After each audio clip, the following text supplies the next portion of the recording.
Bonjour et bienvenue à tous dans le travail de l'ombre, ce nouvel épisode où on va aborder un nouvel arcane. Alors vraiment bienvenue à tous, à toutes celles et ceux qui suivent déjà ce travail depuis un certain temps, aux nouveaux aussi. Ça me fait vraiment chaud au cœur de voir que la communauté progresse et donc surtout que les tirages vous intéressent. Alors je suis en déplacement et j'ai complètement oublié de prendre le tarot que j'utilise habituellement pour le travail de l'ombre. Le seul tarot de Marseille que j'avais sous la main, c'est le petit tarot que j'ai là, qui est mon tarot de voyage. Voilà, il est plus petit. Et donc j'ai disposé les cartes qu'on a déjà abordées dans les épisodes précédents. Alors je ne sais pas si vous pouvez bien les voir, mais on a le battleur, la papesse, la justice, la maison de Dieu, le mal, le monde, la lune, l'amoureux, le chariot, la tempérance, le diable, le jugement, l'ermite et la roue de fortune. Alors ces arcanes-là ont déjà été abordés précédemment. Si ça vous intéresse, vous pouvez bien sûr aller regarder dans la playlist et commencer le travail de l'ombre par n'importe quel épisode en réalité, puisque ce travail est intemporel. Mais moi je me connecte aux énergies de pleine lune pour sortir la carte du moment qui semble la plus en rapport avec vos énergies. Et cela dit, vous commencez ce travail quand vous en ressentez le besoin ou l'envie. Alors j'ai par souci de rapidité déjà tiré une carte. On va découvrir ensemble laquelle il s'agit. Et les autres cartes seront donc pour les épisodes prochains. Alors on va la retourner. Et nous avons cette fois-ci l'impératrice. Donc l'impératrice, alors elle est vraiment toute petite. Je vais prendre, je vais la mettre comme ceci.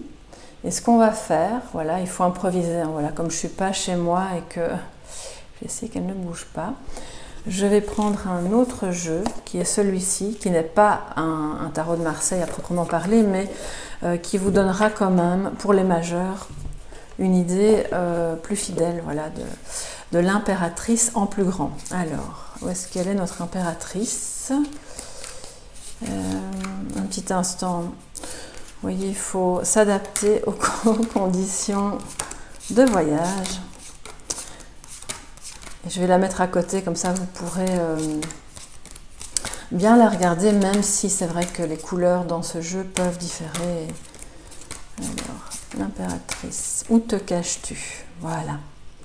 Elle est ici. Vous voyez, elle est quand même assez différente de l'original, quoique les symboles principaux s'y retrouvent. Vous voyez, avec le sceptre, la croix, la couronne, l'emblème et le trône, bien sûr. Donc, je la mets ici.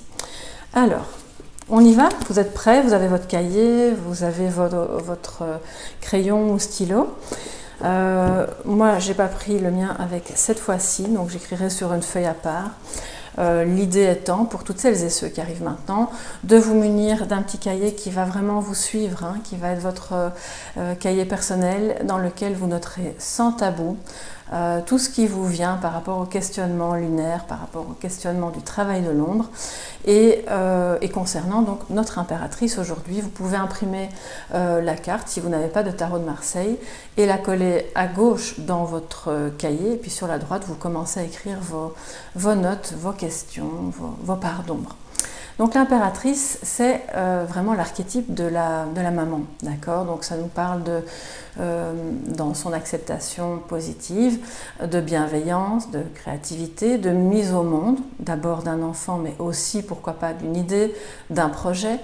Elle nous parle quand même de confiance en soi. C'est une impératrice qui est sûre d'elle, qui est assise sur son trône, à la fois connectée avec le bleu à l'inconscient, et à la fois au message céleste, à sa force divine dont elle est porteuse et qu'elle peut distribuer autour d'elle comme le ferait une mère. Alors c'est la mère cosmique bien sûr, mais c'est aussi la maman, la mère de famille.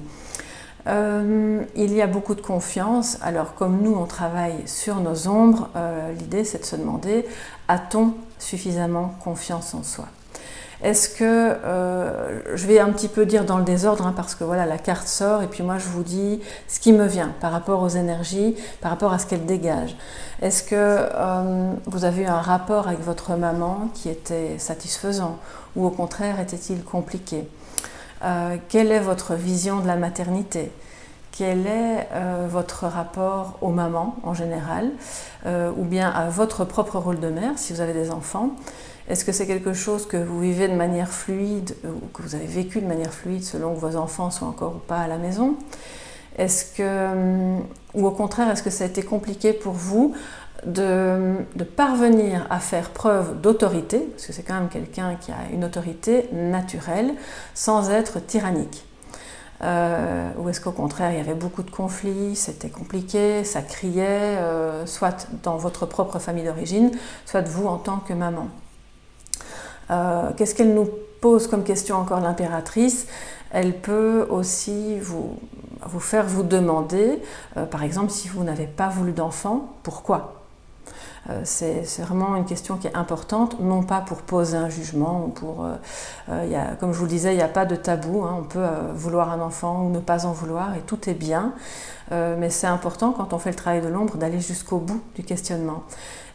Et à contrario, de se dire j'ai eu des enfants, pourquoi je les ai voulus? Quelle était la motivation de départ, et est-ce que cette motivation de départ s'est transformée?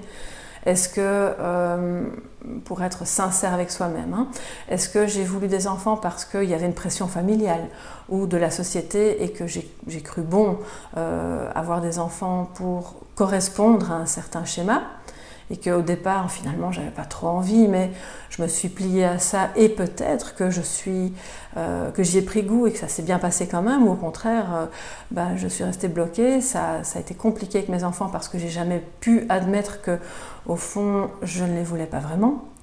Mais je les aime quand même, donc il y a aussi une sorte de conflit, hein, vous voyez, il peut y avoir une ambivalence entre la femme confiante qui a confiance en elle, et la maman qui est perdue et qui ne sait pas trop comment faire pour être une mère. Dans tout son côté positif, elle est très bienveillante vis-à-vis des autres, elle va les aider à eux-mêmes libérer leur créativité, parce que qui parle de mise au monde parle de créativité aussi, de trouver de nouvelles idées, de trouver le bon chemin, votre mission de vie, votre propre posture, comportement dans la vie, vis-à-vis de vous-même d'abord, mais vis-à-vis des autres aussi.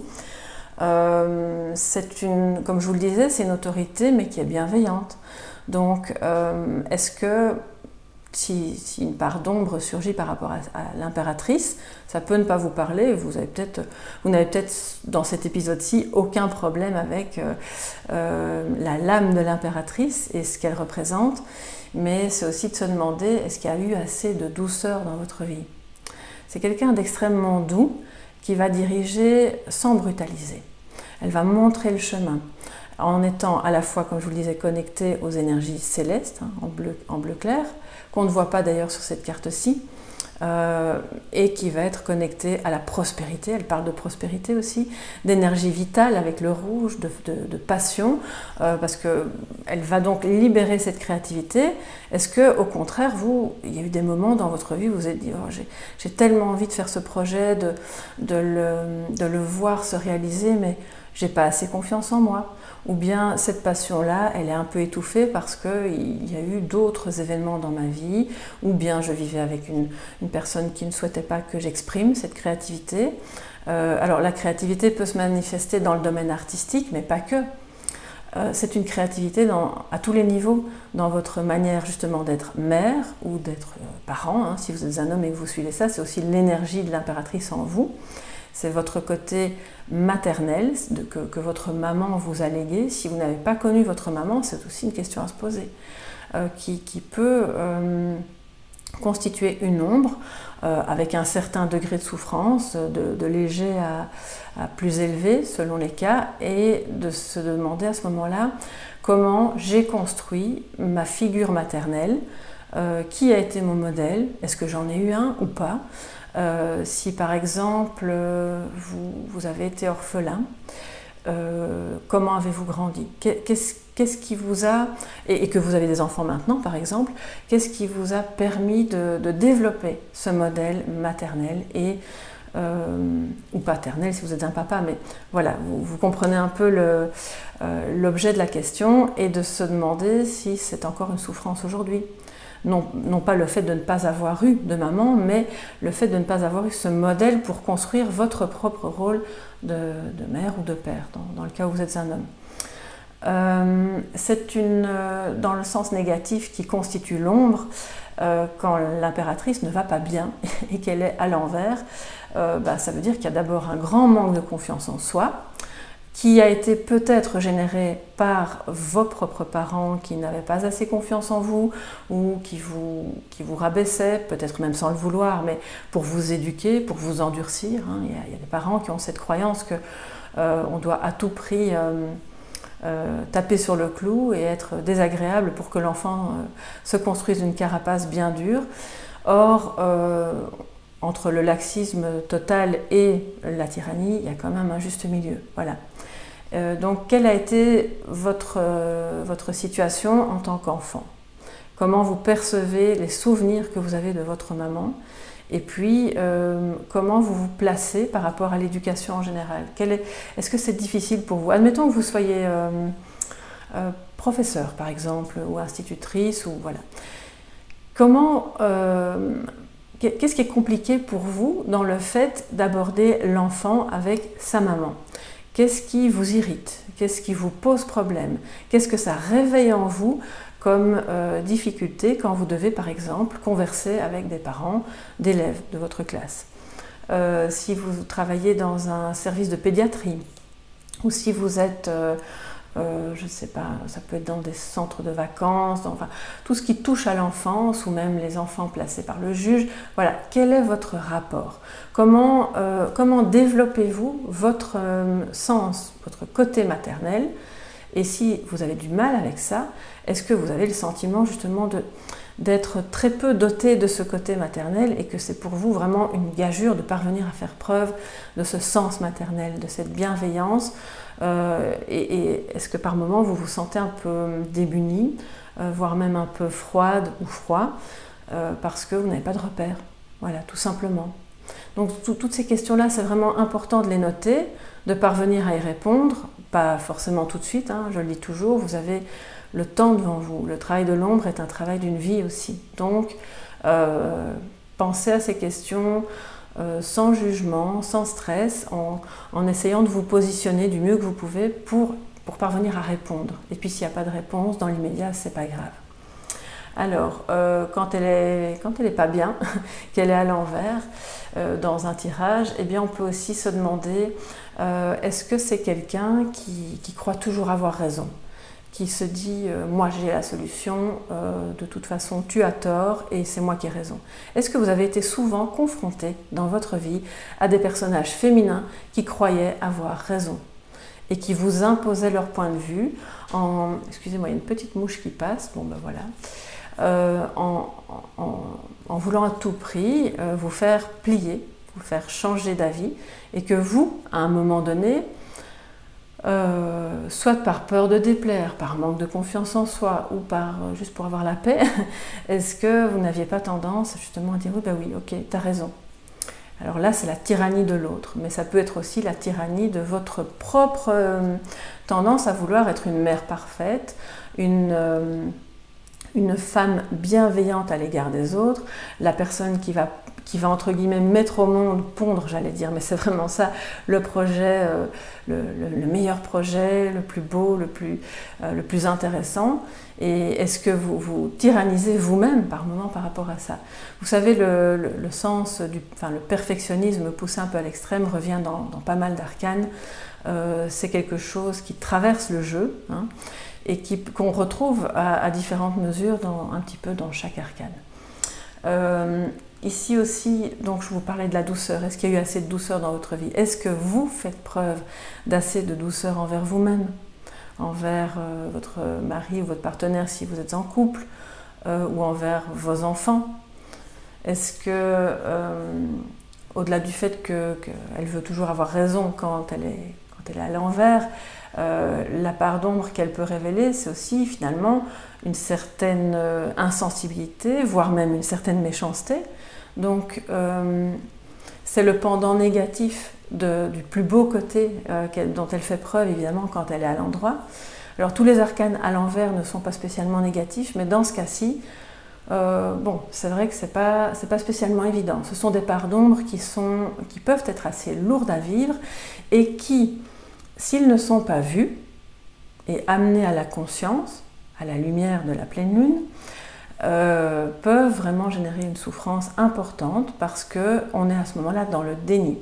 Dans le déni de cette froideur, dans le déni de ce manque de confiance en soi, dans le déni qu'on a souffert avec sa propre mère ou en tant que maman, et dans le déni que peut-être il y a une difficulté de communiquer. Parce que quelqu'un qui a constamment besoin d'avoir raison, on peut se poser la question de pourquoi.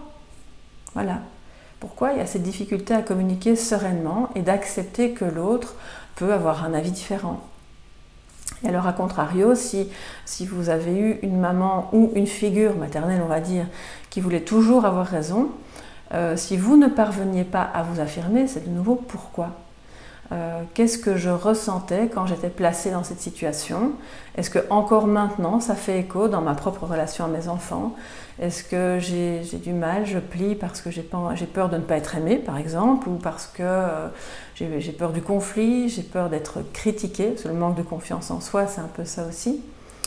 Ça voudrait dire que quand elle est à l'envers, c'est comme si on pourrait l'imaginer dans une autre posture, comme si elle n'était pas assise sur son trône, comme si elle ne portait pas la couronne. Normalement, la couronne porte 12 étoiles dans la plupart des jeux, qui parle de son lien aux lois cosmiques, à tout ce qui est céleste, et donc c'est quelque chose de très lumineux qui la traverse. Alors c'est comme s'il était debout sur un seul pied, vraiment en déséquilibre, à ne pas trop savoir comment se comporter, et que pour avoir plus d'assurance, elle se mettait à vociférer sur les autres et à être un peu négligente du bien-être des autres. Voilà. Donc ça c'est vraiment en gros, en large par rapport à toutes les parts d'ombre qui peuvent être abordées. Évidemment, je ne vais pas vous donner tous les cas de figure parce que on est quand même nombreux sur Terre et je pense qu'il y a autant de cas de figure qu'il n'y a de personnes. Mais dans votre carnet, vous voyez un petit peu toutes les questions que vous pouvez être amené à vous poser.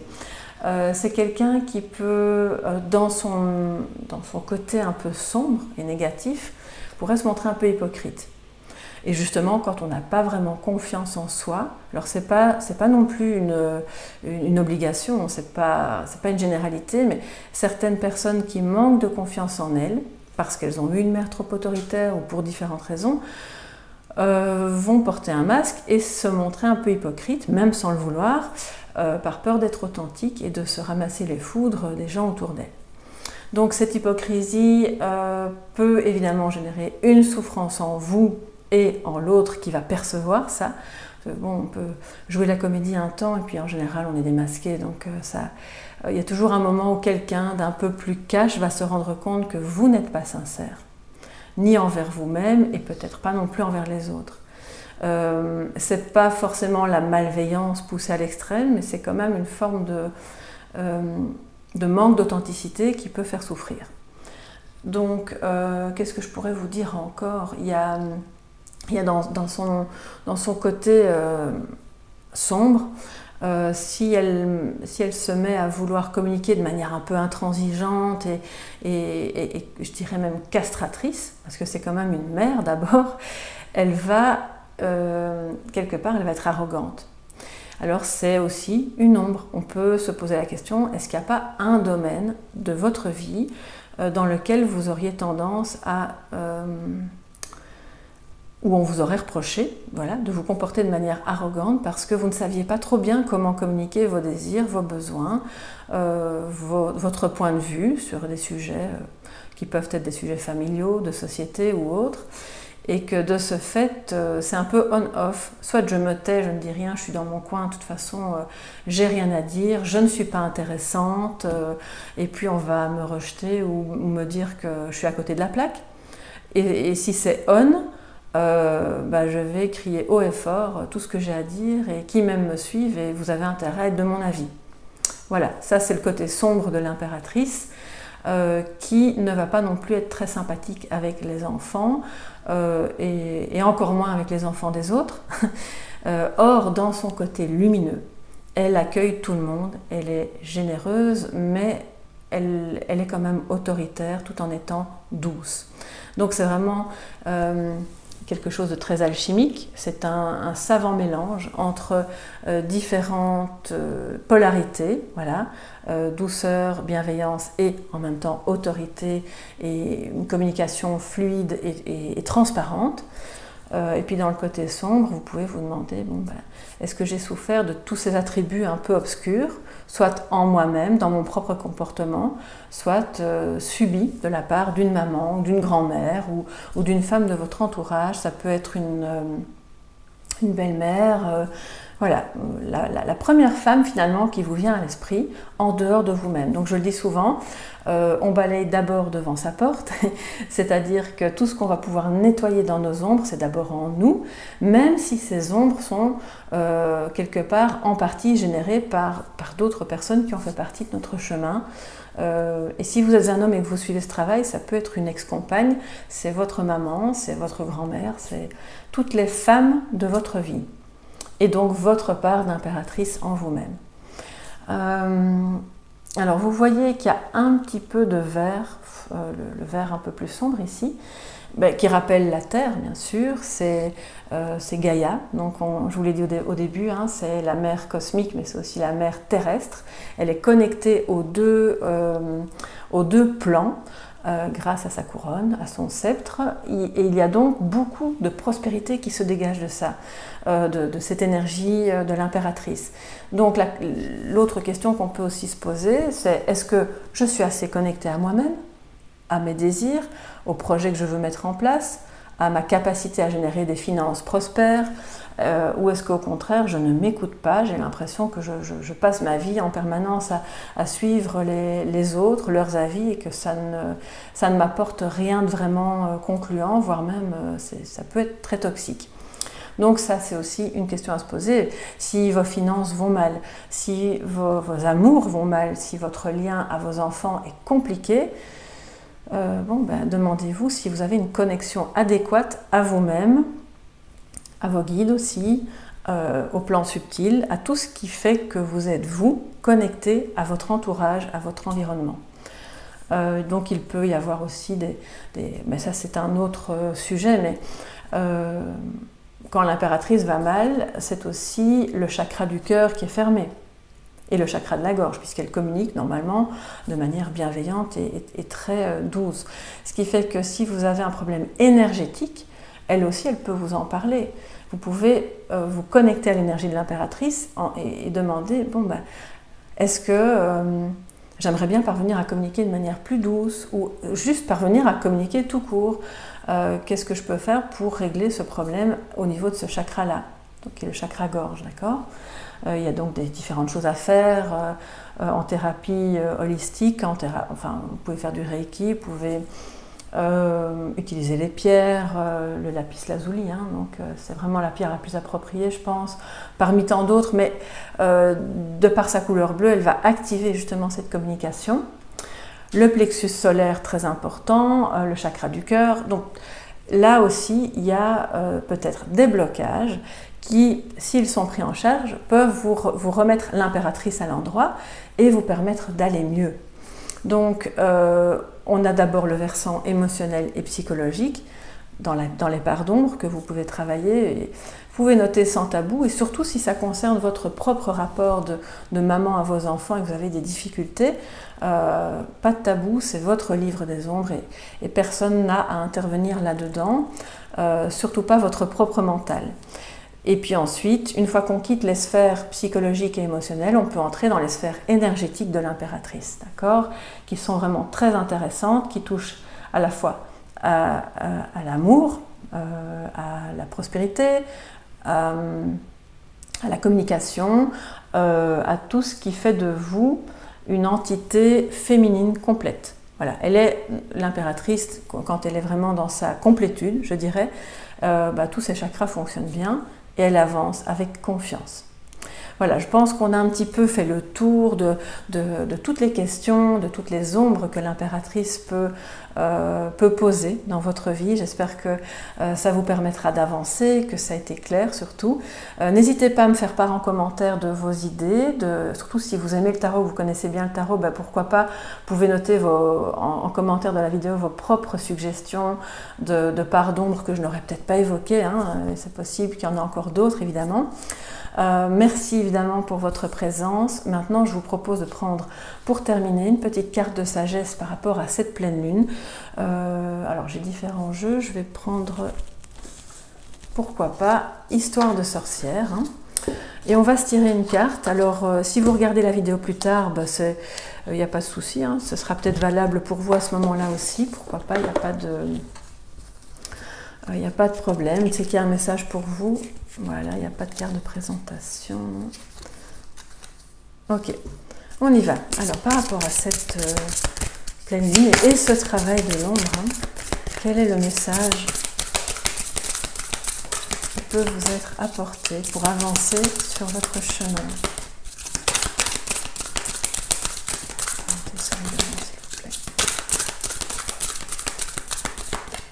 Ok. Alors, au dos, nous avons « Accepte ta destinée ».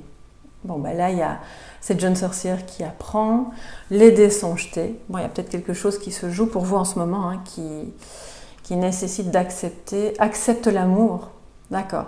Donc, il y a peut-être une destinée dans une forme d'apprentissage ou de changement, de reconversion professionnelle et puis aussi amoureuse. Mais pas que, parce que accepte l'amour, ben, ça parle de l'impératrice aussi.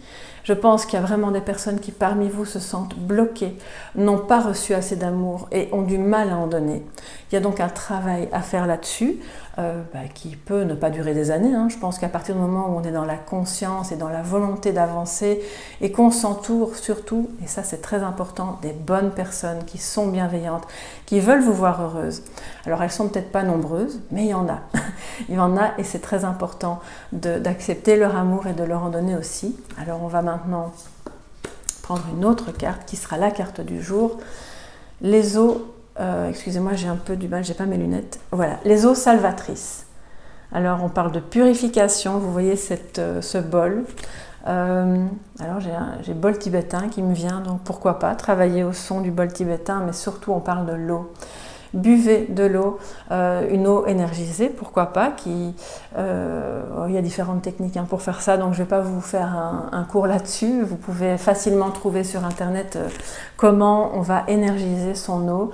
Vous pouvez vous purifier lors de la douche par exemple, même avec du gros sel, en ayant cette volonté de nettoyer toutes les impuretés, de la souffrance que vous avez vécu par rapport à votre maman ou par rapport à une mère ou par rapport à vous-même en tant que maman.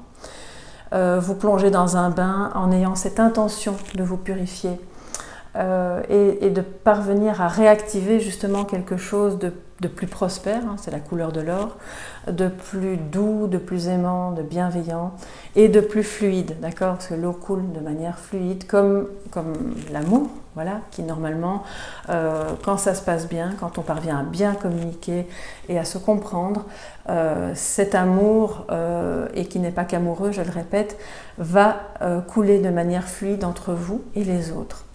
Il y aura donc un bel échange et je pense qu'il y a des personnes parmi vous qui ont peut-être besoin de prendre soin d'elles. Peut-être que vous avez beaucoup donné, que vous êtes un peu vidé et que c'est le moment pour vous de vous purifier. Et justement, alors si vous regardez la vidéo au moment de la pleine lune, ben, c'est un excellent moment pour le faire. Si vous regardez ça plus tard, ben, il n'y a pas de souci. Voilà. Octroyez-vous ce petit moment de détente, de purification, avec l'intention mise d'activer la conscience de l'amour, de la bienveillance et de la créativité. Eh bien, voilà, ici se termine ce travail de l'ombre et cette petite guidance du jour. J'espère que ça vous a plu, que ça pourra vous aider. Je vous fais vraiment de gros bisous, un tout grand merci. Merci pour vos likes, pour vos partages et pour vos abonnements. Et puis, je vous dis à très bientôt et surtout une bonne pleine lune. Bye bye.